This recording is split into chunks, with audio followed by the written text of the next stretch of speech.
యూనివర్సిటీల భూములపై ప్రభుత్వం కన్నేసింది. రియల్ ఎస్టేట్ కోసం వాటిని పైన కన్నేసి నోటీసులు ఇచ్చి 50 ఎకరాలు తీసుకోవాలనే ప్రయత్నం చేస్తూ ఉంది. ఉర్దూ యూనివర్సిటీకి నడిచినటువంటి విద్యార్థులు ధర్నా చేస్తూ ఉన్నారు. మాట్లాడదాం. మొన్న కంచ గచ్చిబౌలి ఇప్పుడు ఉర్దూ యూనివర్సిటీ భూములపైన ఉంది. తర్వాత ఐఎస్బి భూములకు కూడా నోటీస్ ఇచ్చారు. బయటికి రాకుండా అడ్డుకుంటున్నారు. విద్యార్థుల నుంచి ఆందోళన వస్తుంది అనుకుంటున్నారు. బీఆర్ఎస్ ఎమ్మెల్సీ దాసోజు శ్రవణ్ ఉన్నారు మనతో పాటు మాట్లాడదాం. ఆయన విద్యాశాఖ మంత్రి, ప్రభుత్వ స్కూల్లో చదువుకున్న నేను ఇక్కడ దాకా వచ్చిన అంచెలు ఎదుగుతా ముఖ్యమంత్రి ఆయన అంటారు. మీరేమో విద్యాశాఖను దగ్గర పెట్టుకొని భూములు కబ్జా భూములను అమ్ముకునే ప్రయత్నం చేస్తున్నారంట. సరే, ఇప్పుడు వారు చదువుకోవడం అనేటువంటిది ప్రామాణికత కాదండి. చదువుకున్నా చదువుకోకపోయినా విజ్ఞతతో వ్యవహరించవచ్చు. There are lot of chief ministers who probably are not even post graduates. Degree చదువుకున్న వాళ్ళు కూడా చాలామంది ముఖ్యమంత్రులు అయితే అయి ఉండొచ్చు కాక దేశవ్యాప్తంగా. సో చదువు ప్రామాణికత కాదు, భాష కూడా ప్రామాణికత కాదు, కానీ భావం ప్రామాణికత, తర్వాత దార్శనికత ప్రామాణికత. ఇవాళ ప్రాబ్లం వల్ల ఏంటంటే రేవంత్ రెడ్డి గారికి నా భయము లేదు, నా భక్తి లేదు.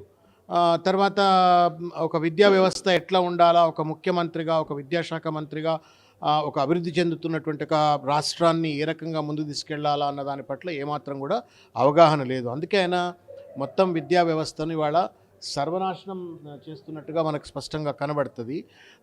ముఖ్యంగా ఏంటంటే ఆయన ఒక రియల్ ఎస్టేట్ మాఫియా లెక్క వ్యవహరిస్తూ ఉన్నారు.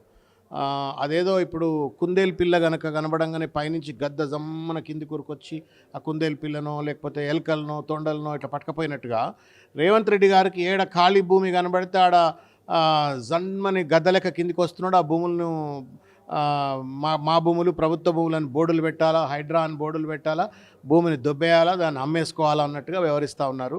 ఇది దుర్మార్గమైనట్టుగా వ్యవహారం. ముఖ్యంగా ఏంటి అంటే ఇప్పుడు విశ్వవిద్యాలయాలకు historically not only in India, worldwide university అనగానే కొంత విశాలమైనటువంటి ఒక భూస్థలము, మంచి గ్రీన్ పర్యావరణము, చెట్లు చేమలు, తర్వాత లో డెన్సిటీ ఉండే విధంగా, అంటే తక్కువ హ్యూమన్ పాపులేషన్ ఉండే విధంగా, తర్వాత అక్కడ రీసెర్చ్ పర్పసెస్ కోసం కానీ, విశాలమైన క్లాస్ రూమ్స్ కోసం కానీ, విశాలమైన లైబ్రరీస్ కోసం కానీ, విశాలమైన ఫ్యాకల్టీ క్వార్టర్స్ కోసం కానీ, విశాలమైన విద్యార్థుల హాస్టల్స్ భవనాల కోసం కానీ, స్పోర్ట్స్ గ్రౌండ్స్ కోసం కానీ, వీటన్నిటి కోసం అని చెప్పని విస్తృతమైనటువంటి ఒక భూములను ప్రభుత్వము కేటాయిస్తుంది విశ్వవిద్యాలయాలకు. అందుకే నవాబ్ సాబ్ పాపం ఆయన ఎక్కడున్నాడో పెద్ద మనిషి, ఆయన 2000 ఎకరాలు ఉస్మాన్ యూనివర్సిటీకి ఇచ్చినాడు. ఎందుకు ఇచ్చినాడు? బికాజ్ ఆ యూనివర్సిటీ అంత పెద్దగా ఉన్నట్టయితే not only for today but for tomorrow, day after tomorrow, hundreds of years ఈ భూములన్నీ కూడా ఆ యొక్క విద్యా వ్యవస్థ అభివృద్ధి చెందడం కోసం, విశ్వవిద్యాలయం అభివృద్ధి చెందడం కోసం ఉపయోగపడతారని ఇచ్చినారు. రేవంత్ రెడ్డి గారు ఇది ఏం మాయరోగమో అర్థం కావట్లేదండి.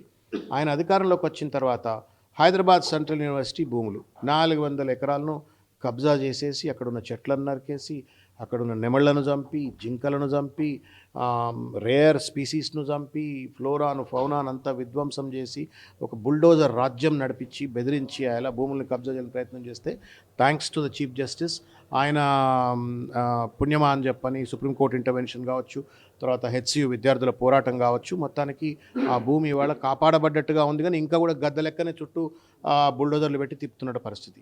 ఈ ఉదంతం ఒక పక్కన ఉంటే, మనం రాజేంద్ర నగర్లో అగ్రికల్చర్ యూనివర్సిటీ విషయానికి వస్తే 100 ఎకరాల భూమిని కొట్టేసినాడు. పాపం ఆ పిల్లలు రోడ్ల మీదకి వచ్చి మొత్తుకున్నారు. అరే మేము ఏళ్ల తరబడి చేసినటువంటి ఒక పరిశోధన ల్యాబొరేటరీస్ ఉన్నాయి అక్కడ, తర్వాత బయోడైవర్సిటీ పార్క్ ఉన్నది అక్కడ, మేము సృష్టించినటువంటి ఒక రేరెస్ట్ స్పీసీస్ ఇక్కడ ఉన్నాయి. ఈ చెట్లను మీరు నరికినట్టయితే 100,000 కోట్ల రూపాయలు ఖర్చు చేసిన బయోడైవర్సిటీ రీసెర్చ్ అంతా నాశనం అవుతుంది. అంటే సీతయ్య ఎవడి మాట వినడు, రేవంత్ రెడ్డి ఎవడి మాట వినడు అన్నట్టుగా 100 ఎకరాల భూమిని కోర్టుల మెప్పు కోసమా, కోర్టులో ఉన్న న్యాయాధిపతుల మెప్పు కోసమా, ఎవడి మెప్పు కోసమో మొత్తానికి 100 ఎకరాల విద్యార్థులకు సంబంధించిన భూమిని, అగ్రికల్చర్ యూనివర్సిటీ భూములని హైకోర్టు కట్టబెట్టినాడు. ఇది రెండవ ఉదంతం. తగుదునమ్మా అని చెప్పని వాళ్ళ మళ్ళా మౌలానా ఆజాద్ నేషనల్ ఉర్దూ యూనివర్సిటీకి ల్యాండ్కి సంబంధించి 50 ఎకరాలు ప్రభుత్వం అన్యూటిలైజ్డ్ భూమి ఉంది, 50 ఎకరాలు ఇవ్వండి అని చెప్పని దానికి నోటీస్ ఇచ్చినారు. దాంతోపాటు ఐఎస్బికి కూడా అట్లాగే నోటీస్ ఇచ్చినారు అని చెప్పని వార్తలు వస్తూ ఉన్నాయి. నేను అడుగుతా ఉన్నాను, నీ తాత జాగిరా రేవంత్ రెడ్డి? గతంలో విద్యార్థుల జోలికి, ఉద్యోగుల జోలికి ప్రభుత్వాలు వెళ్ళాలంటే కాస్త ఆలోచించేటివి. ఎందుకు మరి ఇప్పుడు ఏం జరుగుతుంది? నేను ముందే చెప్పిన మీకు, నేను పాలకుడికి ఎవరైనా సరే రేపు మీరు ముఖ్యమంత్రి అయినా, లేకపోతే మా రావుల చంద్రశేఖర్ అన్న ముఖ్యమంత్రి అయినా, ఇంకెవరైనా సరే పాలకుడు అనేటోళ్లకు భయం ఉండాలా, భక్తి ఉండాలా, ప్రజలంటే భయం ఉండాలా, రాజ్యాంగం అంటే భక్తి ఉండాలా. ఈ భయం భక్తి లేనోడు మాత్రమే ఇటువంటి చిల్లర పనులు చేస్తాడు. Nowhere in the country I don't think any education minister would have ventured into grabbing the universities land. 400 ఎకరాల హెచ్యు ల్యాండ్ ఏంది, 100 ఎకరాల అగ్రికల్చర్ యూనివర్సిటీ ల్యాండ్ ఏంది, ఐఎస్బి ఎకరాల కొద్ది ఐఎస్బి ల్యాండ్ గ్రాప్ చేయాలని ప్రయత్నం ఏంటి, ఈ మౌలానా ఉర్దూ యూనివర్సిటీకి సంబంధించిన 50 ఎకరాల భూమిని కబ్జా చేయాలని ఏంది. ఈయన మొత్తం 2 సంవత్సరాల ఈ టెన్యూర్లో ఈయన చేసిన పెద్ద పనులు ఏంటంటే భూములు 700 స్క్వేర్ కిలోమీటర్లు ఉన్నటువంటి ఒక జిహెచ్ఎంసీని 2000 స్క్వేర్ కిలోమీటర్లు చేసినాడు. 750 స్క్వేర్ కిలోమీటర్ల భూమిని ఫ్యూచర్ సిటీ మీద కబ్జా చేసినారు. అంటే దాదాపు ఒక 7 లక్షల ఎకరాల భూమి వాళ్ళ రేవంత్ రెడ్డి కంట్రోల్ చేస్తున్నాడు. Do you know that? Revanth Reddy గారి వాళ్ళ in the name of GHMC expansion, in the name of future city 750 ఎకరాలు, మొత్తం మీద 7 లక్షల ఎకరాలను వీళ్ళ ఆయన కబ్జా చేస్తూ ఉన్నాడు. మొత్తం కంట్రోల్లో పెట్టుకుంటున్నాడు.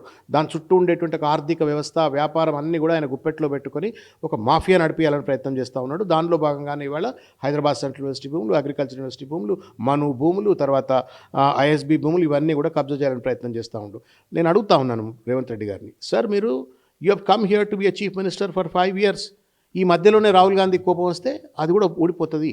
భూములు అమ్మే హక్కు నీకు ఎక్కడిది? ఈ ప్రజల సొమ్ము ఇవి. నువ్వు పుట్టనప్పుడున్న భూములు ఇవి. నువ్వు నేను పుట్టనప్పుడు ఉన్నటువంటి ఒక భూమి, ఇది ప్రజల భూమి. నువ్వు నేను ఈ భూమిలో కలిసిపోయిన తర్వాత కూడా ఇది ప్రజల భూమే. నువ్వు ప్రజల భూమిని నువ్వు ఇష్టం వచ్చినట్టు ప్రైవేట్ వాడిని కట్టబెట్టే హక్కు నీకు ఎవడిచ్చినాడు? అంటారు విద్యాశాఖ మంత్రిగా ఉండి ఇట్లాంటి ఎవరు చేయలేదు. ఆయన దగ్గర విద్యాశాఖ ఉంది కాబట్టి ఇంతవరకు ఎవరు ఇట్లాంటి పని చేయలేదు అంటున్నారు. ఆయనేమో అసలు విద్యాశాఖ వేరేటోళ్ళకి ఇస్తే కరెక్ట్గా మెయింటైన్ చేయరు, నా దగ్గర ఉంటేనే కరెక్ట్ అని నా దగ్గర పెట్టుకున్నా అంటుండు. కరెక్టే సార్. ఇప్పుడు మాటలు వేరు, చేతలు వేరు కదా. నేను ఇప్పుడు ఇంతకుముందు చెప్పిన భూములకు సంబంధించిన ఒక విధ్వంసం నేను అడుగుతా ఉన్నా రేవంత్ రెడ్డి గారిని, 10,000 కోట్ల రూపాయల ఫీ రియంబర్స్మెంట్ ఎందుకు బకాయిలు పడిపోయినారు మీరు? ఇవాళ ఓవర్సీస్ స్కాలర్షిప్ కేసీఆర్ గారు అత్యంత ప్రతిష్టాత్మకంగా మొదలుపెట్టినటువంటి ఒక overseas, doctor BR Ambedkar overseas scholarship, విద్యార్థులు ఆత్మన్యూనత భావంతో పాపం ఆగమాగం అవుతున్నారు విదేశాల్లో చదువుకున్నటువంటి వాళ్ళు ఫీజులు కట్టలేక.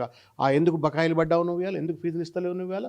ఇవాళ గురుకుల్ స్కూల్లో దాదాపు 105 ఇన్సిడెంట్స్, ఫుడ్ పాయిజనింగ్ ఇన్సిడెంట్స్, 1 కాదు, 2 కాదు, 3 కాదు, 4 కాదు, 105 ఫుడ్ పాయిజనింగ్ ఇన్సిడెంట్స్ జరిగితే గుడ్డిగుర్రం పళ్ళు దొమ్ముతున్నావు విద్యాశాఖ మంత్రి రేవంత్ రెడ్డిను. సిగ్గుపడాలి ఇంకా నువ్వు. మళ్ళీ నేనుంటే నువ్వు